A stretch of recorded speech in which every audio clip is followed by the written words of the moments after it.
संग इंद्रियों का मन, करके संग इंद्रियों का मन बैठा जंजाली जब मन बसे, मन बैठा जंजाली जब मन बसे, काया कुटिया निराली जब मन बसे, काया कुटिया निराली जब मन बसे, दस दरवाजों वाली जब मन बसे, दस दरवाजों वाली जब मन बसे, दस दरवाजों वाली जब मन बसे, दस दरवाजों वाली जब मन बसे, दस दरवाजों वाली जब मन बसे, दस दरवाजों वाली जब मन बसे, काया कुटिया निराली जब मन बसे, काया कुटिया निराली जब मन बसे, काया कुटिया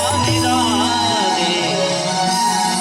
आइए पहले श्लोक में प्रवेश करें। वर्णानामर्थ संघानां रसानां छन्दसामपि मंगलानां च कर्तारो वन्दे वाणी विनायकम्। गोस्वामी जी लिखने जा रहे हैं ग्रंथ, और गोस्वामी जी जब ग्रंथ की रचना करने जा रहे हैं तो वर्ण नाम अर्थ रस छंद आदि की मंगल करने वाली माँ सरस्वती को प्रणाम करें। अच्छा, इसमें गोस्वामी जी ने जब वर्णा नाम अर्थ संज्ञा नाम कहा तो अर्थ की जगह अर्थ संज्ञा नाम की जगह अर्था नाम कह देते, विभक्ति तो वही थी। किंतु इसका कारण ये है कि गोस्वामी जी ने जिस रामचरितमानस की रचना की ना, इस रामचरितमानस में एक एक चौपाई के अर्थ संज्ञा नाम अर्थों का संग है। ऐसी कितनी चौपाई है जिनके अनेकों अर्थ निकल जाते हैं, एक नहीं अनेकों अर्थ निकल जाते हैं। उदाहरण से समझो, तापस वेश विशेष उदासी 14 वर्ष राम वनवासी। अब ये चौपाई में कहीं सीता जी और लक्ष्मण जी का नाम तो आया नहीं, कहीं आया क्या? कहीं नहीं आया। पर फिर लक्ष्मण जी और सीता जी क्यों गए? वनवास तो तीनों का हुआ, राम जी का भी हुआ, लक्ष्मण जी का भी हुआ, सीता जी का भी हुआ। इसका कारण क्या है? इसका कारण ये है कि वैसे तो देखा जाए तो लक्ष्मण जी सीता जी राम जी के बिना रहते नहीं, पर इस चौपाई में दोनों का नाम आ गया। कैसे? तापस वेश विशेष उदासी। यहाँ पर बी शब्द हटा दो क्योंकि बी तो उपसर्ग है, और वहां से ऊ शब्द हटा दो, वो भी उपसर्ग है, शेष में ऊ जोड़ दो तो तापस वेश बी शेष उदासी 14 बरस राम वनवासी। यहाँ पर क्या हुआ? शेष कौन है? शेषावतार लक्ष्मण जी, और दासी कौन है? सीता जी कहती है राम जी आपके तो चरणों की मुझे जन्म जन्मांतर तक दासी बनना है, तो शेष हो गए लक्ष्मण जी, दासी हो गई सीता जी, और राम जी का नाम तो लिया ही है, तीनों का नाम आ गया कि नहीं? इसलिए गोस्वामी जी ने जिस रामचरितमानस की रचना की उसमें अर्थ संघाना, एक एक चौपाई के इतने अर्थ हैं कि पूछो मत। फिर दूसरे श्लोक की वंदना की। दूसरे श्लोक में किसकी वंदना की? भवानी शंकरो वंदे श्रद्धा विश्वास रूपिणो याभ्याम बिना न पश्यन्ति सिद्धः स्वान्तस्त्वमीश्वरम्। कहते हैं भवानी शंकर की वंदना करते हैं, और उन भवानी शंकर की वंदना करते हैं जो कि सिद्धः स्वान्तस्त्वमीश्वरम्, जो श्रद्धा और विश्वास के स्वरूप हैं, और उनके बिना कोई भी अपने अंतःकरण में स्थित परमात्मा की प्राप्ति नहीं कर सकता। पूजन करो, पाठ करो, विश्वास की बड़ी जरूरत है, क्योंकि भाई ये जो माला है ना, इस माला में एक धागा नहीं दिखता, किंतु जब तक धागा नहीं हो तब तक माला जुड़ सकती नहीं है। उसी प्रकार से जब हम जुड़े रहते हैं, किस कारण से जुड़े रहते हैं? ये विश्वास की डोर है जो हमें बांध के रखती है। परमात्मा की पूजा करो तो श्रद्धा और विश्वास दोनों जरूरी है, तभी भगवान मिलेंगे। एक उदाहरण से समझो। एक समय की बात थी भैया, एक महल में आए जगत गुरु जी। कौन आए?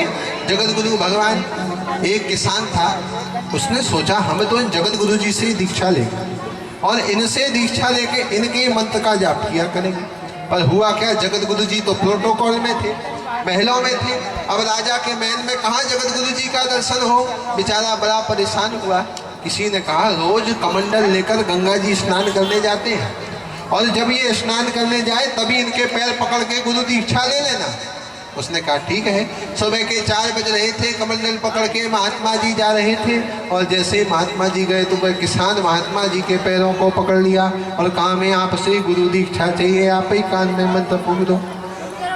महाराज जी ने कहा चलो दूर जाओ, वो दूर ही नहीं जाए। कहा मंत्र हम आपसे लेंगे। महाराज जी ने गुस्से में कहा मारू कमंडल फूट जाए मस्तक। उसने सोचा यही तो गुरु मंत्र है, मारू कमंडल फूट जाए मस्तक। इतना कह के महाराज जी चले गए। उसने मारू कमंडल फूट जाए मस्तक कोई गुरु मंत्र समझ लिया। अब घर जाके खूब जपे मारू कमंडल फूट जाए मस्तक, मारू कमंडल फूट जाए मस्तक। जगत गुरु जी तो चले गए। एक दिन की बात थी, राजा का बेटा शांत हो गया, और जब राजा का बेटा शांत हुआ राजा बड़ा परेशान। राजा ने सोचा अब तो क्या करे, गए प्राण वापस आते नहीं। उसकी अंतिम यात्रा निकलना चालू हो गई। जैसे ही अंतिम यात्रा निकली तो ये भी महात्मा जी के सामने से निकल रही थी, क्योंकि मारू कमंडल फूट जाए जपते जपते ये महात्मा बन गए। जैसे ही इन्होंने यात्रा निकलते देखी तो कहा रे भैया क्या हो गया। अरे जो राजा के बेटे हैं वो शांत हो गए। ने कहा छोड़ो, हम हमारे मंत्र की ताकत दिखाते हैं, इनको अभी जिंदा कर देंगे। राजा ने कहा एक बार करके देख लेते हैं, मरता क्या नहीं करता। उसी समय कम्बल उड़ाया और बार बार जपे मारू कमंडल फूट जाए मस्तक। जैसे ही जल छिड़का तो राजा का बेटा उठ के खड़ा हो गया। ये क्या है? बोले उस मंत्र में कोई शक्ति नहीं थी, ना वो मंत्र था, किंतु श्रद्धा से जपा, विश्वास से जपा तो वह मंत्र की शक्ति उसमें आ गई। इसलिए भवानी शंकर बंदे श्रद्धा विश्वास रूपिणो। बिना श्रद्धा के कुछ नहीं होता। मंत्रे तीर्थे द्विजे देवे देवे गे भेष जगुरौ यादृशी भावना यस्य सिद्धिर भवति तादृशी। मंत्र के प्रति, तीर्थ के प्रति, गुरु के प्रति, इन आदि के प्रति जैसी श्रद्धा होगी वैसा फल मिलेगा। सबसे पहला मंत्र के प्रति, कितने ही बड़े महात्मा जी से मंत्र ले लो, किंतु मंत्र के प्रति निष्ठा नहीं तो मंत्र फल देने वाला नहीं। मंत्र तीर्थ है, तीर्थ में स्नान करने गए किंतु तीर्थ के प्रति कोई निष्ठा ही नहीं है। आपने तो ये समझ लिया कि मानो तो मैं गंगा माँ हूँ, नहीं तो बहता पानी। आपने बहता पानी मान लिया तो कोई फल मिलने वाला नहीं है। मंत्रे तीर्थे द्विजे देवे, ब्राह्मण को घर बुलाए, भैया पूजन करो। और यदि ब्राह्मण के प्रति निष्ठा नहीं और आपने पूजन कराई तो पूजन का भी कोई फल मिलने वाला नहीं। जो आप गोली खा रहे हो ना उसके प्रति भी श्रद्धा होनी चाहिए। कई बार हमने देखा है कुछ व्यक्ति बड़ी बड़ी गोली दवाई से ठीक नहीं होता क्योंकि माथे पे टेंशन होता है, तो वहीं कोई भी साधारण गोली उसके सामने रख दो, कहो बड़ी प्रभावशाली है, एक बार खा के तो देखो। ऐसा किया भी है, और एक बार वो गोली खाए और उसकी उस गोली के प्रति ये भावना है कि ये मुझे ठीक कर देगी, तो खाते से ही असर हो जाता है। सब श्रद्धा की तो बात। मंत्रे तीर्थे द्विजे देवे देवे के भेष जगुरौ यादृशी भावना यस्य सिद्धिर्भवति तादृशी। विश्वास की बड़ी आवश्यकता है। परमात्मा की तो प्राप्ति ही विश्वास से होती है। तो फिर क्या कहा, बोले वंदे बोधमयं नित्यं गुरुं शंकर रूपिणं यमाश्रितो हि वक्रोऽपि चन्द्रः सर्वत्र वन्द्यते। वंदे बोधमयं नित्यं गुरुं शंकर रूपिणं। मैं शंकर जी को गुरु रूप में प्रणाम करता हूँ। शंकर जी को गुरु क्यों बनाया? तो त्रिभुवन गुरु वेद बखाना। आप तो त्रिभुवन के गुरु हैं ना, इसलिए इन्हें गुरु बनाया। और शंकर जी से अच्छा गुरु कौन हो सकता है? क्योंकि शंकर जी आपको शिक्षा दे रहे हैं कि जीवन में सबसे बड़ा सहारा राम नाम। तुम पुनि राम राम दिन राती, तुम पुनि राम राम दिन राती, सादर जपहु अनंग राती, सादर जपहु अनंग राती। तुम पुनि राम राम दिन राती, तुम पुनि राम राम दिन राती, सादर जपहु अनंग राती, सादर जपहु अनंग राती। गुरु के शरणागत हो जाओ तो भले ही अयोग्य क्यों ना हो, योग्य होकर पूजित होने लगोगे। चंद्रमा कैसा है? टेढ़ा है, किंतु भगवान शिव के चरणों में चला गया तो शीश पे बैठ गया और आप उसकी पूजन करते। कितने ही अयोग्य क्यों ना हो, जब गुरु की शरणागति ले लेते हो तो योग्य हो। वंदे बोधमयं नित्यं गुरुं शंकर रूपिणो यमाश्रितो हि भक्तोऽपि चंदः सर्वत्र वंदते। आगे मैं किसकी वंदना की? आगे मैं वाल्मीकि जी की वंदना की, और वाल्मीकि जी के बाद हनुमान जी की वंदना की। किसी ने पूछ दिया वाल्मीकि जी को पहले प्रणाम किया, हनुमान जी को बाद में प्रणाम किया, इसका कारण क्या है? ध्यान से सुनना। एक समय की बात थी जब वाल्मीकि रामायण की रचना हुई, तो वाल्मीकि जी गए राम जी के पास, और राम जी के पास जाकर वाल्मीकि जी ने कहा कि ये ग्रंथ है प्रभु, आप इसका अवलोकन करो और इस ग्रंथ का अवलोकन कर कर बताओ इसमें क्या त्रुटि है, क्या गलती है, तो हम सुधार कर देंगे। ग्रंथ का अवलोकन राम जी को करने की कहाँ फुर्सत है? राम जी तो इतने व्यस्त हैं, कहीं यहाँ काम, कहीं यहाँ मीटिंग, वहाँ मीटिंग। राम जी बड़े व्यस्त हैं, ग्रंथ का अवलोकन कैसे करें? तो राम जी ने हनुमान जी को ड्यूटी दे दी, हनुमान ये ग्रंथ का अवलोकन तुम करो और वाल्मीकि जी से कहो बड़ा सुंदर है। हनुमान जी ने वाल्मीकि रामायण को पढ़ना प्रारंभ किया। बड़ी निष्ठा के साथ हनुमान जी वाल्मीकि रामायण का अध्ययन कर रहे हैं, और जब उन्होंने वाल्मीकि रामायण का अध्ययन प्रारंभ किया, किष्किंधा कांड तक पढ़ा, बड़े प्रसन्न हुए। सुंदर कांड भी पढ़ा, अपनी कथा पढ़कर भी प्रसन्न हो गए। जैसे ही लंका कांड पढ़ा, लंका कांड पढ़ के एक श्लोक ऐसा पढ़ लिया, हनुमान जी को आ गया गुस्सा। जैसे ही हनुमान जी को गुस्सा आया, हनुमान जी महाराज की आंखें लाल हो गई। वाल्मीकि जी ने देखा हनुमान जी इतने क्रोधित क्यों हुए। वाल्मीकि जी ने पूछा, हनुमान जी आपके क्रोधित होने का कारण क्या है? वाल्मीकि जी ने जैसे ही पूछा, हनुमान जी ने कहा देखिए आपने एक श्लोक लिखा और इस श्लोक में कहा कि युद्ध करते समय मेरे राम जी ने एक कदम पीछे रखा। मैं मान ही नहीं सकता कि राम जी ने एक कदम पीछे रखा। अरे मेरे राम जी इतने पराक्रमी हैं, इतने साहसी हैं, ऐसी क्या आवश्यकता राम जी को आन पड़ेगी कि राम जी एक कदम पीछे रख देंगे? हनुमान जी मानने को तैयार नहीं। वाल्मीकि जी ने कहा देखो तुम मानो चाहे नहीं मानो, पर हमने तो अपनी आंखों से देखकर ही लिखा है। दोनों के बीच में छिड़ी बहस। भरतलाल के पास पहुंच गया ये फाइल। भरतलाल से कहा गया आप ही निर्णय करो। भरत जी ने पूरा मामला जाना। भरत जी ने कहा हम क्या कहें, ये फाइल तो राम जी के पास लेके जाओ। जैसे ही राम जी के पास पहुंचे, राम जी से पूछा गया प्रभु इसमें लिखा है कि आपने एक कदम पीछे रखा, तो कृपा कर कर बताओ। हनुमान जी कह रहे हैं मेरे राम जी इतने साहसी हैं कि मेरे राम जी एक कदम पीछे हट ही नहीं सकते, वो भी रावण के सामने से। तो सत्य क्या है, असत्य क्या है? जैसे पूछा तो उस समय राम जी ने कहा दोनों ही सही हो, गलत कोई भी नहीं। भरत जी ने कहा प्रभु कैसी बात करते हो, दोनों सही कैसे हो सकते हैं? एक ना एक तो गलत होगा। का देखो एक का तथ्यात्मक सत्य है और एक का भावात्मक सत्य है। हनुमान जी का भावात्मक सत्य है और वाल्मीकि जी का तथ्यात्मक सत्य है। कैसे?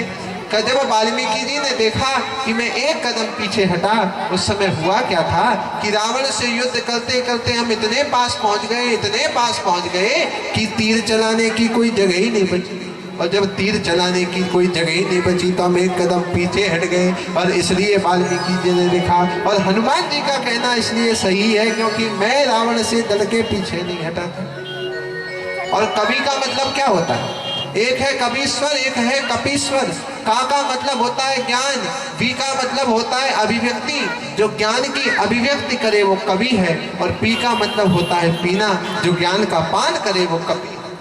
और भाई अभिव्यक्ति करने वाला पीने वाले से तो थोड़ा छोटा ही होता है। जैसे कि अब आपने हमें ब्यास जी बना के ब्यास गद्दी पे बिराज दिया, तो हम ऊंचे आसन पे हैं, आप नीचे आसन पे।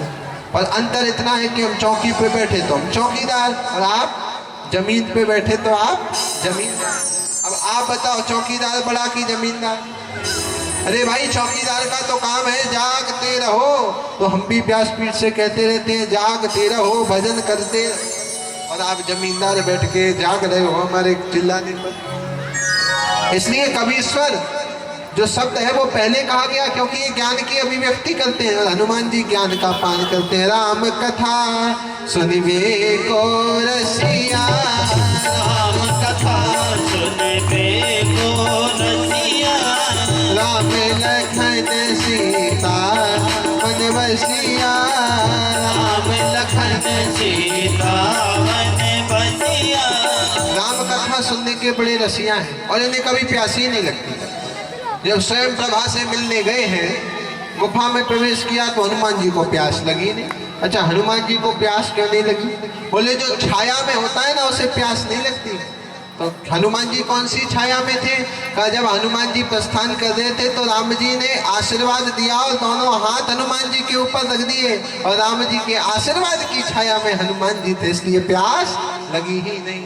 इसलिए सिर पर राम जी रहे, ये हनुमान जी शिक्षा देते हैं। सिर पर सीताराम कर फिर क्या करना, सिर पर सीताराम कर फिर क्या करना, सिर पर सीताराम कर फिर क्या करना, सिर पर सीताराम कर फिर क्या करना, तेरे बिगड़े बनेंगे काम कर फिर क्या करना, तेरे बिगड़े बनेंगे काम कर फिर क्या करना, सिर पर सीताराम कर फिर क्या करना, सिर पर सीताराम कर फिर क्या करना, पितु रघुवर श्री जानकी मैया, पितु रघुवर श्री जानकी मैया, फिर क्यों परेशान हो भैया, फिर क्यों परेशान हो भैया, फिर कटेंगे कष्ट तमाम कर फिर क्या करना, तेरे बिगड़े बनेंगे काम कर फिर क्या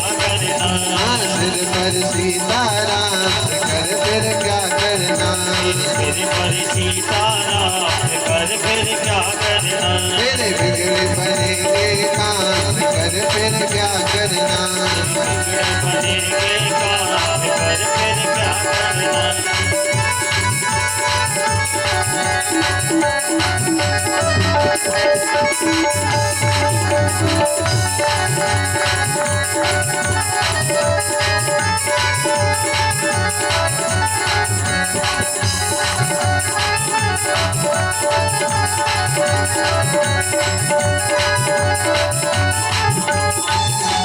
जो जन राम कथा सत्संग की, जो जन राम कथा सत्संग की, उनके सहायक है बजरंगी, उनके सहायक है बजरंगी, अतुलित बल के नाम कर फिर क्या करना, अतुलित बल के नाम कर फिर क्या करना, तेरे सिर पर सीताराम कर फिर क्या करना, तेरे सिर पर सीताराम कर फिर क्या करना, तेरे बिगड़े बनेंगे काम कर फिर क्या करना, तेरे बिगड़े बनेंगे काम कर फिर क्या करना,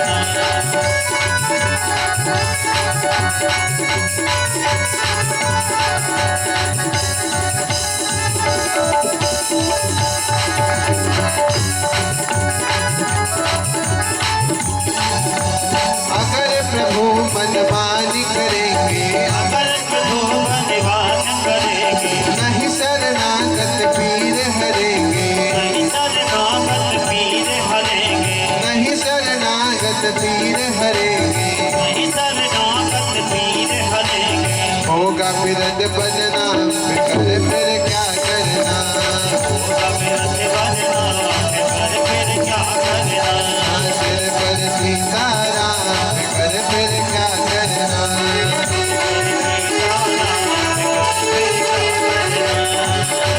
बनेंगे काम कर फिर क्या करना, हरि सीताराम कर फिर क्या करना, कर फिर क्या करना, कर फिर क्या करना, कर फिर क्या करना, कर फिर क्या करना, बनेंगे काम फिर क्या करना, बनेंगे काम कर फिर क्या करना, पर सीताराम कर फिर क्या करना, अब राजेश नाह बरो तुम, अब देश दान भरोसो नहीं व्यर्थ परवाह करो तुम, नहीं व्यर्थ परवाह करो तो, लटो राम जी का नाम कर फिर क्या करना, तो राम जी का नाम कर फिर क्या करना, सिर पर सीताराम कर फिर क्या करना, फिर पर सीताराम कर फिर क्या करना, तेरे बिगड़े बनेंगे काम कर फिर क्या करना, तेरे बिगड़े बनेंगे काम कर फिर क्या करना, तेरे बिगड़े बनेंगे काम कर फिर क्या करना, तेरे बिगड़े बनेंगे काम कर फिर क्या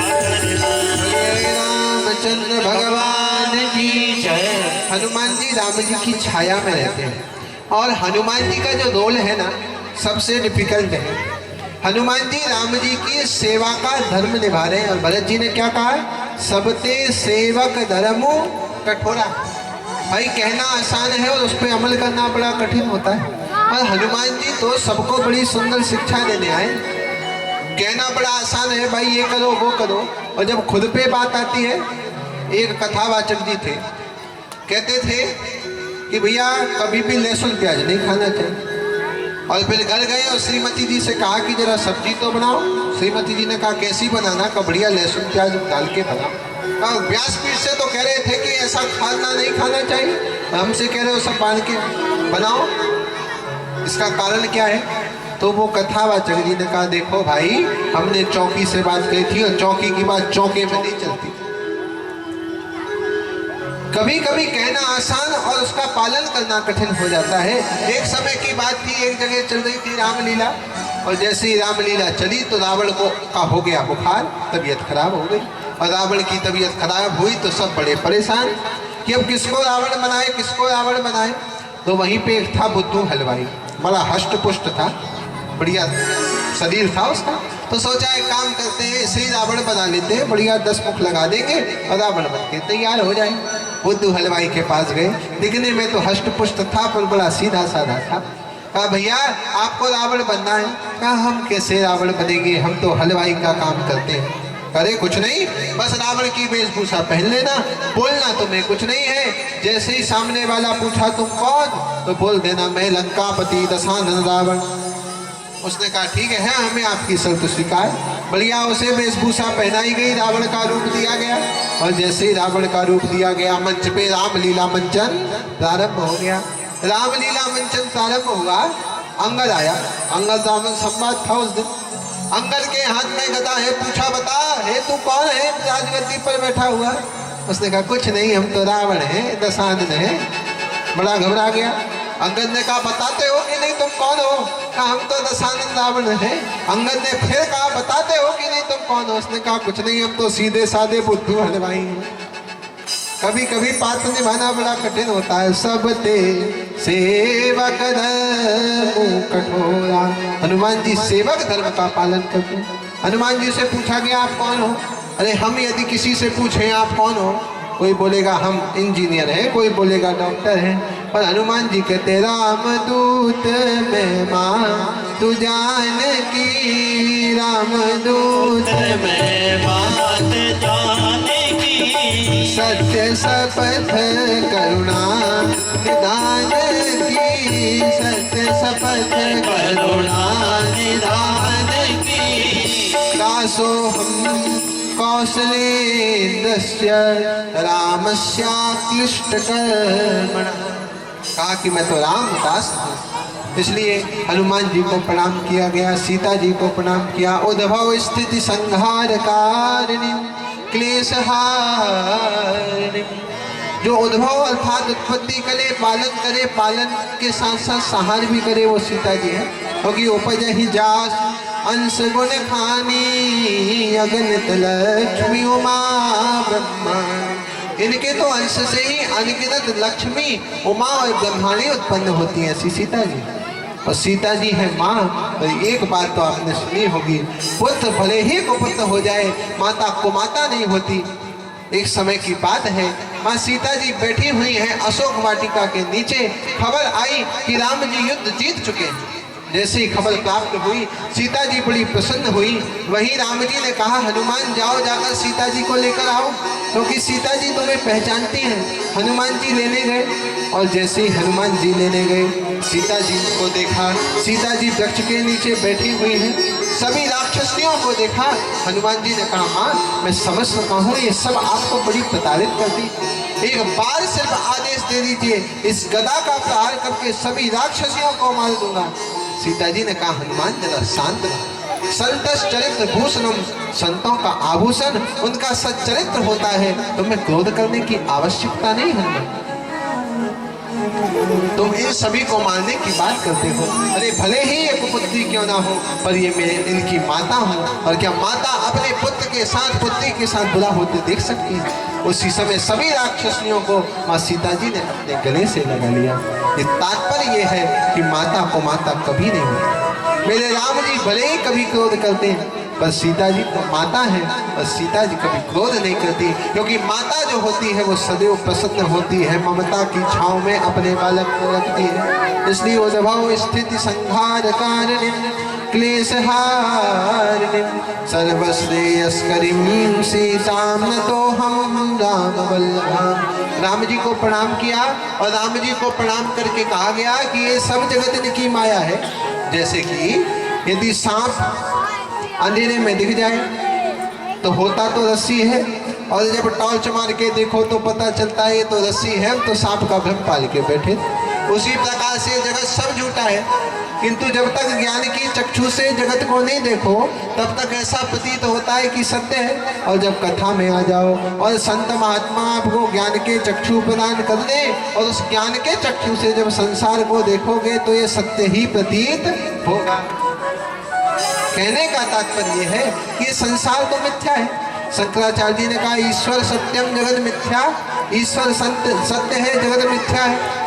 जैसे कि किसी नदी के किनारे वृक्ष लगा हुआ है, वृक्ष की छाया नदी में पड़ रही है, पक्षी आए और पक्षी ने तो छाया को असली मान लिया, जबकि वृक्ष की छाया नदी में पड़ रही है और जो नदी में है वो तो छाया है। और जैसे पक्षी बैठे तो पता चला हम तो पानी में ही बैठ गए। ये पूरा जगत कौन है? बोले परमात्मा की छाया है, और हम छाया को ही सत्य मानकर ईश्वर को ही भूल जाते हैं। इसलिए सत्य ईश्वर है, सत्य को ही स्वीकार करो। ये सब जगत माया है, क्योंकि माया का मतलब होता है जो दिख रहा है पर है नहीं। जैसे कि जादूगर सबसे बड़ा माया भी होता है। जादूगर क्या करता है?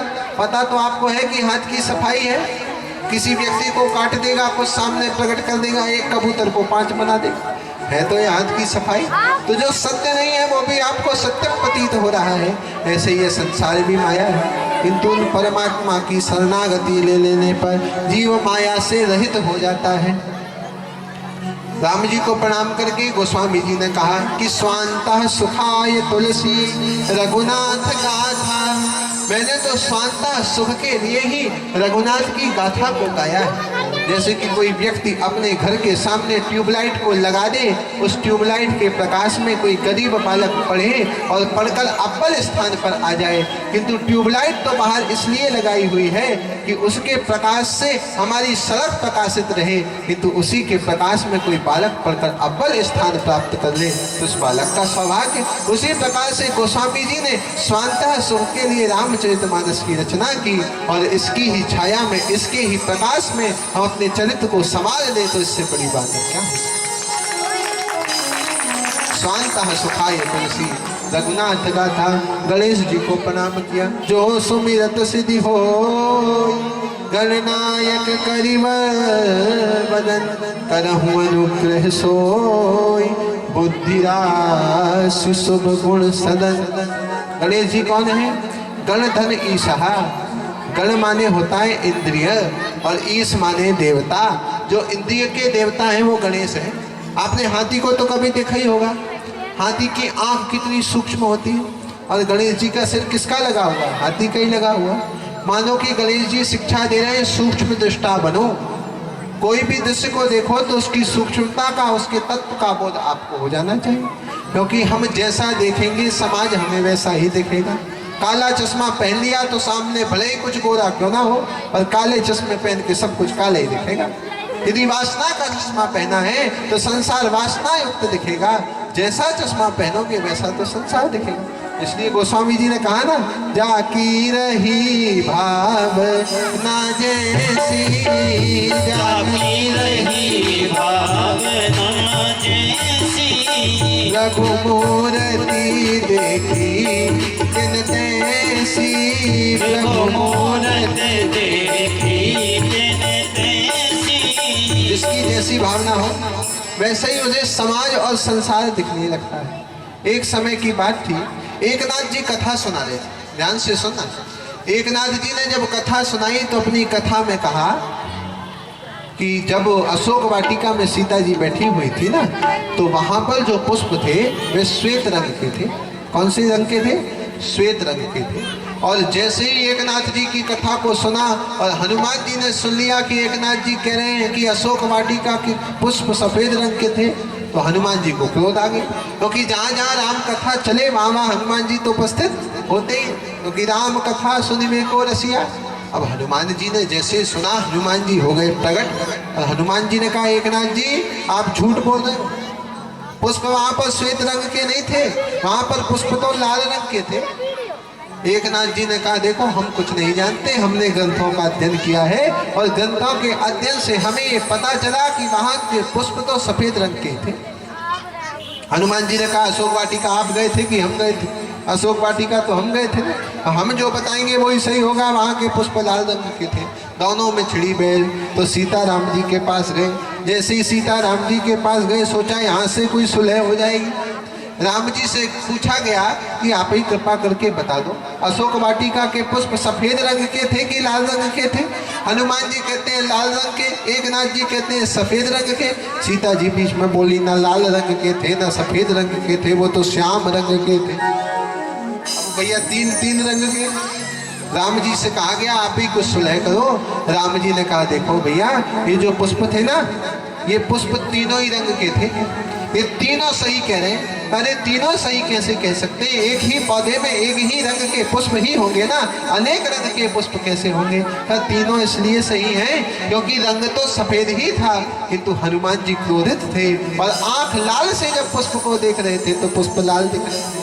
और हे सीते तुम तो सदैव मेरा ही चिंतन करती रहती हो और मेरा रंग तो श्याम है और श्याम रंग का चिंतन कर रही थी, तो पुष्प भी तुम्हें श्याम दिख रहे थे। जाकी रही भाव ना जैसी, जाकी रही भाव ना जैसी, प्रभु मूर्ति देखी तिन तैसी, प्रभु मूर्ति देखी तिन तैसी।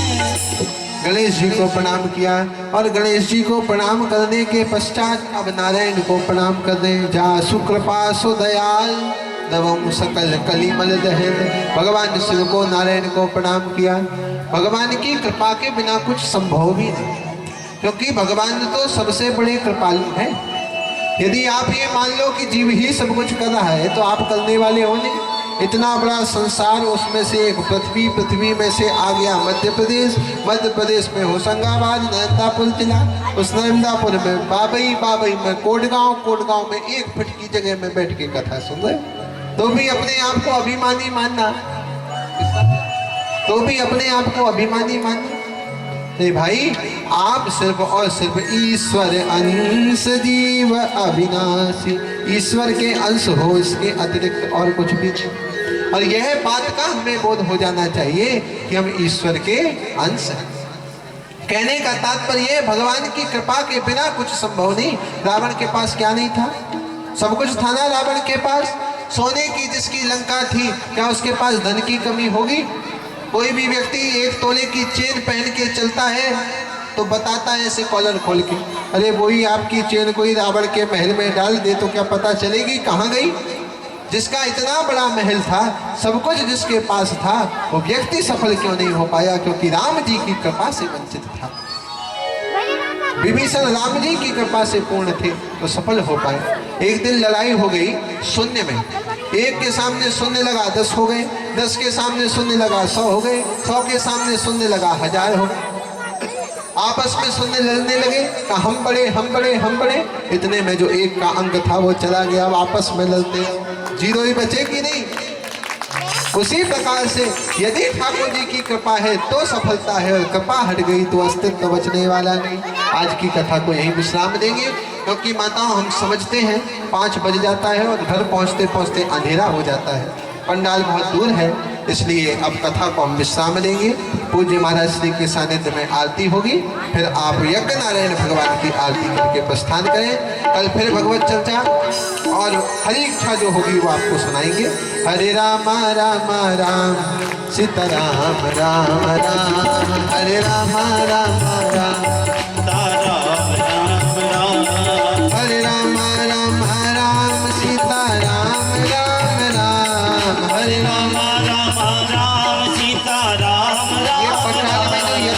भटक रहे हैं और भी जो भी लोग यत्र तत्र भटक रहे हैं सब पंडाल में आ जाएं और फिर आरती में सम्मिलित हो जाएं। हरे राम राम राम सीता राम राम राम हरे राम राम राम सीता राम राम राम सीता राम राम राम राधे श्याम श्याम श्याम राम राम राम राधे श्याम श्याम श्याम हरे राम राम राम सीता राम राम राम हरे राम राम राम सीता राम राम राम सीता राम राम राम सीता राम राम राम सीता राम राम राम सीता राम राम राम बोलिए रामचंद्र भगवान की जय रावण बिहारी लाल की जय यज्ञ नारायण भगवान की जय पार्वती पते हर हर महादेव। और 2 मिनट बैठिए जरा सा, 2 मिनट केवल। एक बहुत अच्छी बात बता रहे हैं, आज एकादशी है, कल नहीं आएगी, कल द्वादशी हो जाएगी। आप कहोगे 15 दिन बाद फिर जाएगी, 15 दिन बाद हम रहे कि नहीं रहे गारंटी है किसी के पास नहीं है, इसलिए प्रतिफल कीमती है। तो ये विशेष बात मैं ये कहने जा रहा था, अंतरराष्ट्रीय लाल वाली होना भी चाहिए। कृष्ण भावनात्मक वचनामृत अमृत भगवान कृष्ण का नाम